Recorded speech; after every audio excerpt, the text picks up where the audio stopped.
Well, welcome back. Thank you very much for watching. I'm Tim. This is Egg Chasers, and we are assessing where the four teams in the Rugby Championship are at. What are we talking? Less than 2 months now out from a World Cup and 2 rounds into a Rugby Championship, and I'm going to be doing that with Rich, rugby analyst. How you doing, Rich? Very well indeed. Yeah, it's been 2 exciting rounds, hasn't it? It seems like it's been going on forever, but only 2 rounds.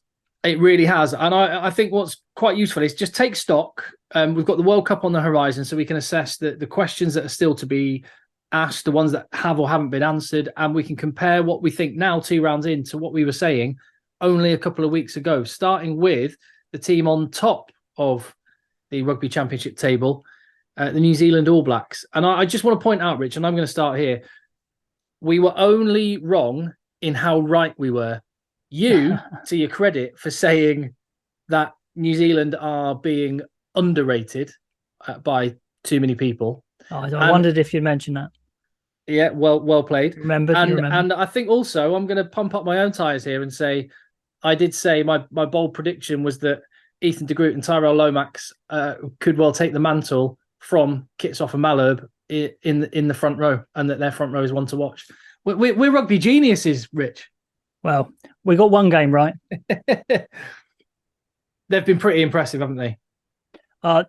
Absolutely, both games, really impressive. A big step on from last year, and that was the test, wasn't it, for them? You know, that front five going up against South Africa. And to be fair to South Africa, a lot of those guys they faced had been in New Zealand. They hadn't played a game. There are some possible reasons why maybe they weren't right on top of it. Etzebeth had, their family stuff going on. So, they have to prove it again, but, it's been 2 in a row now and been absolutely fantastic. And that first half, what did you think of that first half, Tim? Scary. It was the collisions which surprised me. These giant South African men getting stopped dead on the gain line. Yeah. That was really impressive. And then I'd also add to that, the other thing which really impressed me about New Zealand was their kicking game. The variation of their kicking game and the effectiveness of it clearly came with a game plan, executed it to perfection. It was one of those games, one of those halves, shall I say, where if you were to say to an alien, this is what rugby is, they kind of get it, because New Zealand scrummaged really great. Their line out was great. They stole ball. They kicked really well through a couple of kickers. They spread the ball when they had to. They counterattacked when there were bits and pieces. Like, they literally, you tick every single box. That first half had it.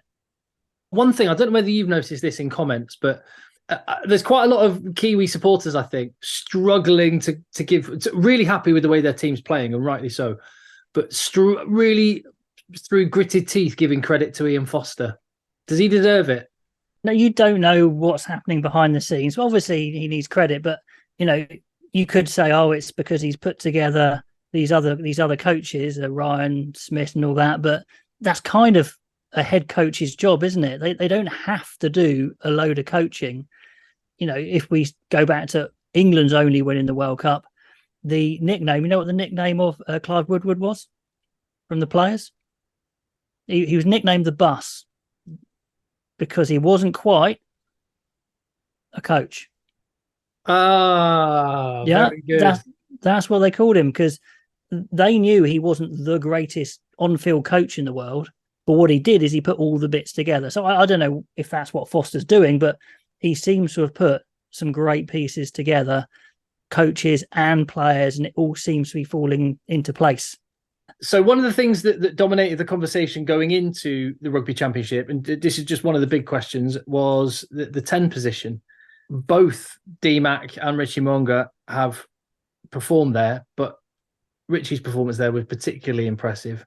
Do you think there's still a question mark? Mo'unga is still now number 1 and D-Mac number 2, but it's really close, and we're only 2 games in, so there's still time. There's still time for Mackenzie to get the start, but hell of a statement from Mo'unga. Absolute hell of a statement.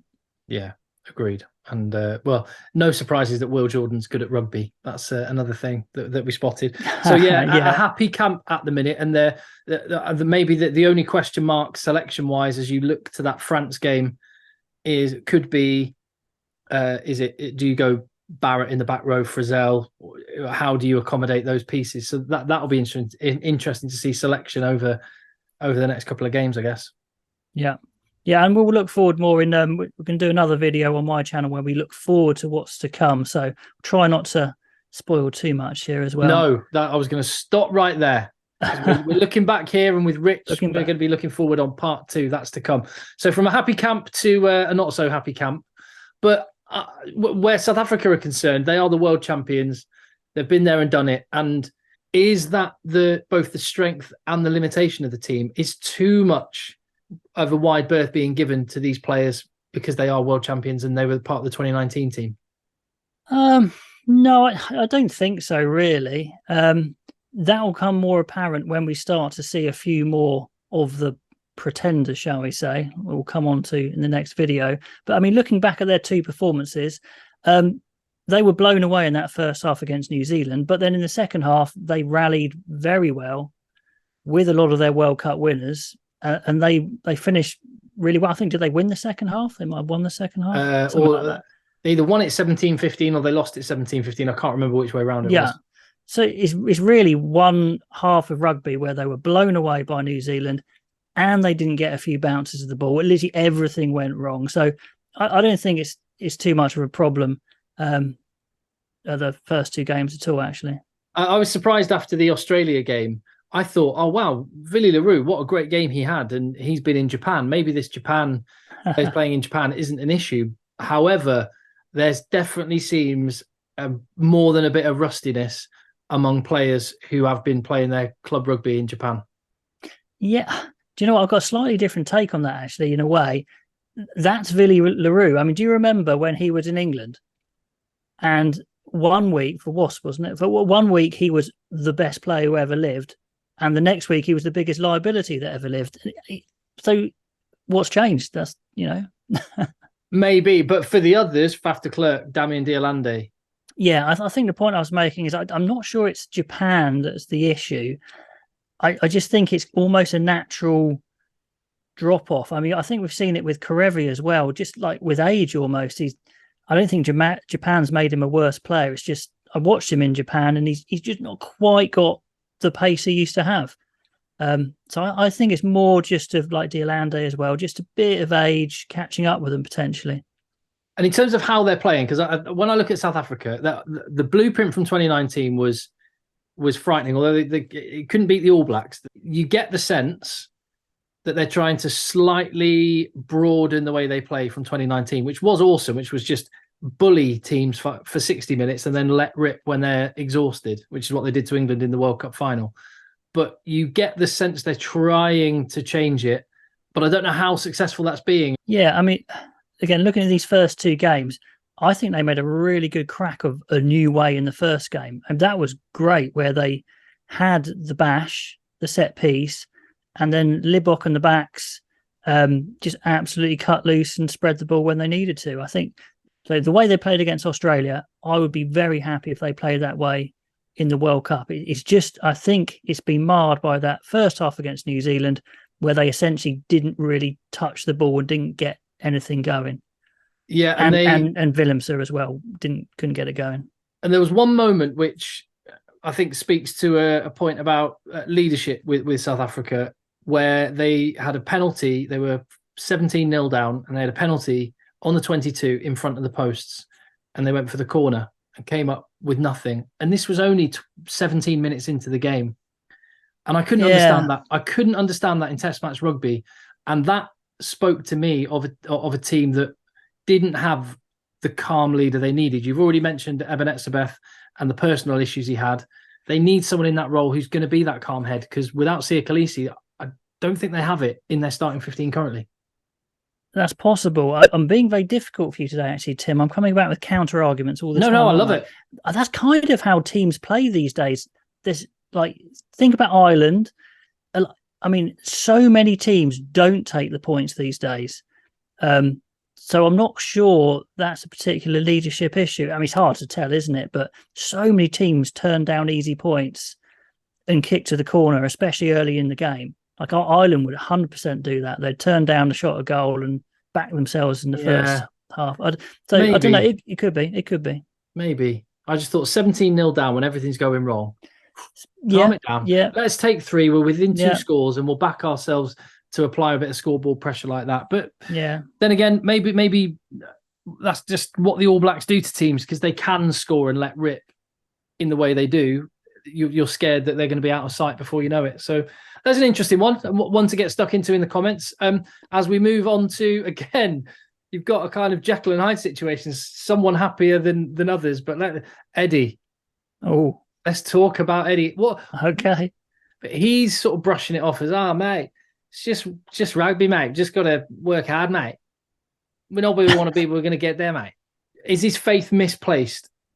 Yeah, but I think any coach is going to say that, aren't they? Yeah. What, or are they actually? I don't know. When Borthwick came in, he was pretty harsh, wasn't he? He said England weren't anywhere near where they need to be. Maybe, I don't know. I mean, I've been had a few comments saying I've got it in for Eddie Jones, and I honestly don't at all. I just kind of say what I see, and I'll defend him here. Has he got a huge amount to work with? From what we've seen on individual performances, who there really stood up and said, I am an unbelievable individual? I mean, I think I've seen Nick White, I'd say he's been pretty decent. Who else would you say there has really caught your eye for Australia and said, oh, okay, now Quantawezi, maybe Gordon, potentially, Carter Gordon? Yeah. No, not really. No. I'm kind of with you. I'm a defender of Eddie Jones. He can wear people down over time with the way he is, but he's got a proven track record. There's a lot of things to fix, but nothing. No, Dave Rennie, I don't think would have been much better. Yeah, I mean, we can look ahead to Australia again in the next video, but in the past, I think the slightly worrying thing is that Dave Rennie got them playing some really good. I know he didn't have the results, but if you actually looked at the way they played, especially in attack phase play, it was really, really dangerous. Lots and lots of really good attack phase play, and we haven't seen that yet from Australia, which is what they're famous for. You're absolutely right on that. You're absolutely right. And just as we've talked about New Zealand and South Africa, and I've just got to say, putting my Englishman's hat on for a minute, my goodness me, the World Cup draw. Every time I see these games, I'm just delighted. I feel sorry for Ireland, Scotland, France, New Zealand, South Africa, but the draw, and Italy, but the draw is great because all the sides that are struggling are on the easier side of the draw. Yeah. It's making the World Cup interesting, isn't it? Yeah. So yeah, we will talk about it. But do you? So yeah, okay. So very quickly then on Eddie Jones and how he's trying to play. He's obviously got Will Skelton in. You got Richie Arnold in, trying to go for some big units in the engine room. Do you think he is trying to change the way Australia play? Possibly. They could well have gone for, okay, let's pick a big, nasty pack and let's try and dominate a bit first. And then they probably had ideas to go from there. But because they haven't done that in either game particularly, then maybe we haven't seen what they've been working on. And they've been completely stopped on the gain line as well. Yeah. Which is a problem for us. So I'm not quite sure we can say how they're trying to play because they haven't played yet. Well, let's park it there, and we'll pick up. We'll pick up on that in part 2 on your channel, Rich, about what they do and looking forward as we move on to Argentina, England's first opponents. So I've had eyes on them, and I think you can see that picture there. What it meant when they got that winning try, that the passion, when they got that victory, the passion and the togetherness of that unit is never going to be in doubt, and it can, as we saw at the weekend, pull you through. Yeah, absolutely. I mean, you can see the guy just over your shoulder there as well. Now Quantawezi, who they must have thought he'd nicked it for Australia. Oh, it would have been a fairy tale story as well. Yeah. But I think Argentina were probably deserved winners just about on the day. So I think it probably ended correctly. Away win as well. It is massive and a huge confidence boost for them after getting panned in their own backyard. And they can be a dangerous team. When I look over the first 2 rounds, the assessment is the same as Australia. There are players absent, and it's important to point that out. Malia and Kremer. Imhoff in the back three, for example. Kremer in the back row. Yeah. Big players for them. But there is neither the depth in some positions, and there is massive gaping holes in some positions, like halfback. I love Santi Carreras, I really do, and I think he is an exceptional player. But I don't know if it's the service he's getting from his 9 inside him. I don't know, but it's, for me, I don't know what you think, Rich. It's just not working. Yeah, that's what I've said in both my review videos. The halfbacks have been ordinary, very ordinary, which isn't good enough to take you deep in the World Cup, unfortunately. The centres, I haven't been overly impressed with them as well. So that whole kind of midfield chunk, the forwards have got it going sometimes, not in the scrum, but in open play, they've really got it going. Gain line, offload, some really nice play actually in the forwards. But then when it hits the backs, you're like, oh, there's not a lot there apart from Matteo Carreras. Yeah, and we will pick up on this in your video, but that also should be why, particularly the result was great away from home at the weekend, and that should fill them with confidence. But it's also because they have got such firepower out wide. It's not, like you said, the forwards are doing a decent job. As soon as they can make that connection fluid, they're in business all of a sudden, with the caveat that over a 7-game World Cup, it's 7 games to win a World Cup, 4 pool games, quarterfinal, semi. Yeah, I don't think they're going to be able to back up results because of the personnel issue and the holes and the lack of backup and the fact the quality drops off. But if they could pull it together on any day and beat anybody. Yeah, they've got that one-off big win in them, but like you said, 7 games, 7 wins. Not sure. Yeah. All right, very quickly then, because I don't know if people on your channel do you ever talk about your day job? No. No. Do you mind me mentioning it? Sure. So Rich is a teacher. I was a teacher years past. So let's grade. Let's give a half-term grade on the side. So starting with New Zealand. New Zealand got to be an A.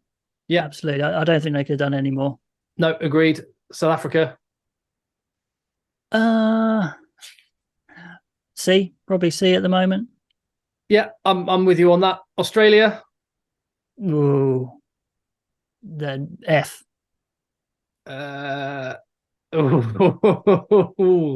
Interesting. Yeah, I'd give D-. It's not good. Minuses. Oh, blimey, we're going back decades. Oh well, yeah, we're going old school. And Argentina.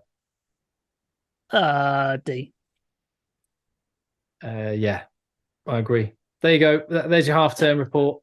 Could do better. Next video, we're going to be on go to the Rugby Analyst, hit subscribe there, and go and watch part 2 of the video where we're going to be looking ahead to round 3 and beyond for all of these sides. Rich, thank you for your time. Lovely stuff. See you on the next video.